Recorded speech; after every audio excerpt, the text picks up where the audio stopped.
Hello everyone, welcome back to my YouTube channel nursing দুনিয়া with সোনালি। আমি সোনালি চলে এসেছি তোমাদের জন্য আবারও একটি নতুন ইনফরমেটিভ ভিডিও নিয়ে। অনেক দিন পর ভিডিওটি দিলাম। তো তোমরা সবাই কেমন আছো? আশা করছি অনেক অনেক ভালো আছো। তোমরা নিশ্চয়ই জানো যে ওয়েস্ট বেঙ্গল হেলথ রিক্রুটমেন্ট বোর্ডের তরফ থেকে 5018টি স্টাফ নার্স গেট 2 এর জন্য রিক্রুটমেন্ট বের হয়েছে। তোমরা যারা জিএনএম বিএসসি বা পিবিবিএসসি কমপ্লিট করেছো তারা এই স্টাফ নার্স গেট 2 এর জন্য অ্যাপ্লাই করতে পারবে। এই বছর মার্কস ক্যালকুলেশন কেমন হবে বা কাট অফ মার্কসটাই বা কত হতে পারে এবং ইন্টারভিউ হবে না এক্সাম দিতে হবে তোমাদের, সেসব নিয়ে অনেকের মনেই অনেকের সন্দেহ আছে। তো সেই উদ্দেশ্যেই বিশেষ করে ভিডিওটি বানানো। তো ভিডিওটি অত্যন্ত গুরুত্বপূর্ণ একটা ভিডিও, তোমরা স্কিপ না করে ভিডিওটি প্রথম থেকে শেষ পর্যন্ত দেখতে থাকো। আশা করি ভিডিওটি তোমাদের জন্য অনেক অনেক হেল্পফুল হবে। তো চলো ভিডিওটি শুরু করি। প্রথমেই বলবো মার্কস ক্যালকুলেশন সম্পর্কে এবং তারপরে বলবো কাট অফ মার্কস সম্পর্কে। সবার প্রথমে বলবো মার্কস ক্যালকুলেশন সম্পর্কে। মাধ্যমিকের নম্বর তো ধরা হয় না এখন, মাধ্যমিকের নম্বরটা কার্যকরী না।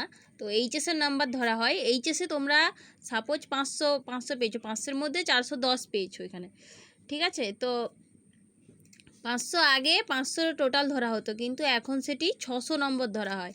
মানে 500-র সঙ্গে তোমরা যারা অপশনাল যে সাবজেক্ট রেখেছো সেটি ধরে নিয়ে 600 টোটাল ধরা হয়। এবং এখানে দেখো 410 পেয়েছি আমি, 410-এর সঙ্গে তোমরা যে অপশনাল সাবজেক্টের যে নম্বরটি পেয়েছো এখানে 70 ধরেছি।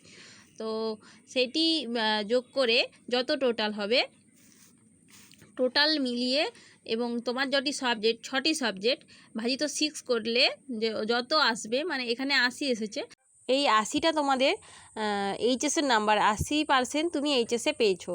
এবারে 80কে কিন্তু 30 দিয়ে মাল্টিপ্লাই করতে হবে, কারণ নোটিশে বলাই আছে 30 দিয়ে মাল্টিপ্লাই করতে হবে। 30 দিয়ে মাল্টিপ্লাই করলে তোমাদের আসবে 24%।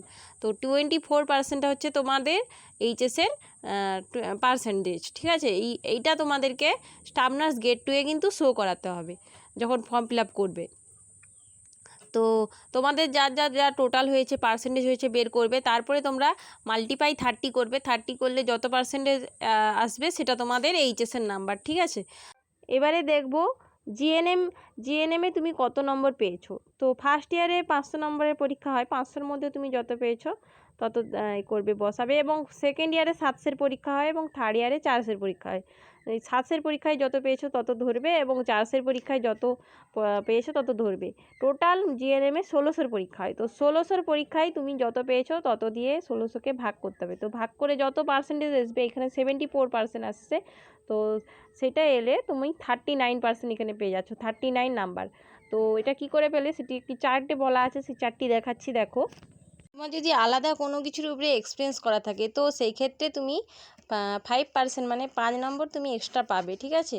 তো 5 নম্বর এক্সট্রা পাবে যদি আলাদা কোনো কিছুর উপরে তোমার এক্সপিরিয়েন্স থাকে, 1 বছর কি 2 বছরের বা 6 মাসের।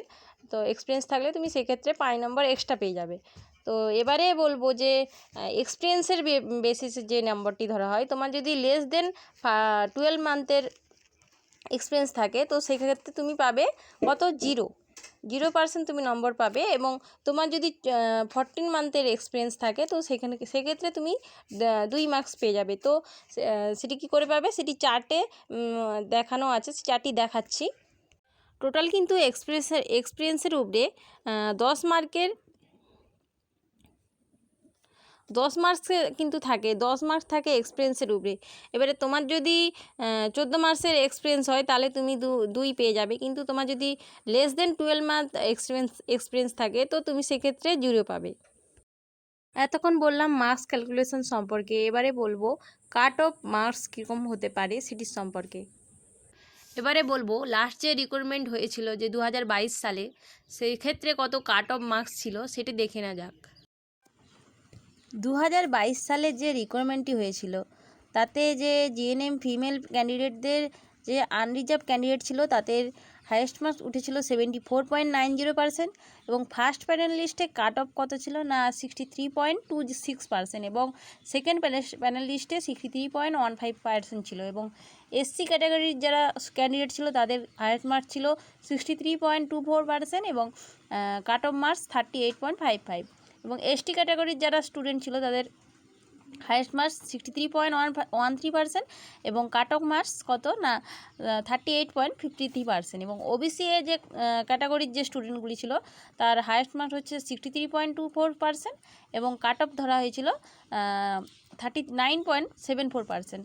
ওবিসি বির যে ক্যান্ডিডেটগুলো ছিল তাতে হায়েস্ট মার্ক কত ধরা হয়েছিল না 63.26% এবং ফার্স্ট প্যানেল লিস্টে 60.85% এবং সেকেন্ড প্যানেল লিস্টে 60.80% ধরা হয়েছিল। এবারে বলবো সে 2022 সালে জিএনএম মেল ক্যান্ডিডেটদের কত কাট অফ মার্কস ধরা হয়েছিল। আনরিজার্ভ যারা ক্যান্ডিডেট ছিল তাদের হায়েস্ট মার্কস ধরা হয়েছিল 72.97% এবং cut off marks first panel লিস্টে ধরা হয়েছিল 59.31% এবং সেকেন্ড প্যানেল লিস্টে 59.21% এবং এসসি ক্যান্ডিডেটদের হায়েস্ট মার্কস ধরা হয়েছিল 58.99% এবং কাট অফ মার্কস ধরা হয়েছিল 39.40%। এসটি ক্যাটাগরির যে স্টুডেন্ট ছিল তাদের হায়েস্ট মার্কস ধরা হয়েছিল 59.19% এবং কাট অফ যে মার্কস ছিল তার সেটি ধরা হয়েছিল 49.23%। ভিডিওটি এই পর্যন্ত। তো ভিডিওটি তোমাদের ভালো লেগে থাকলে লাইক করো এবং কমেন্টে আমাকে অবশ্যই জানিও তোমাদের যদি আরও কোনো কোয়ারিজ থেকে থাকে এবং বন্ধুদের মাঝে ভিডিওটিকে আরও বেশি বেশি করে শেয়ার করে দিও। নার্সিং সংক্রান্ত আরও নতুন নতুন ভিডিও পাওয়ার জন্য সাবস্ক্রাইব করো চ্যানেলটিকে এবং আমার চ্যানেলের পাশে থেকো। Thank you for watching my video.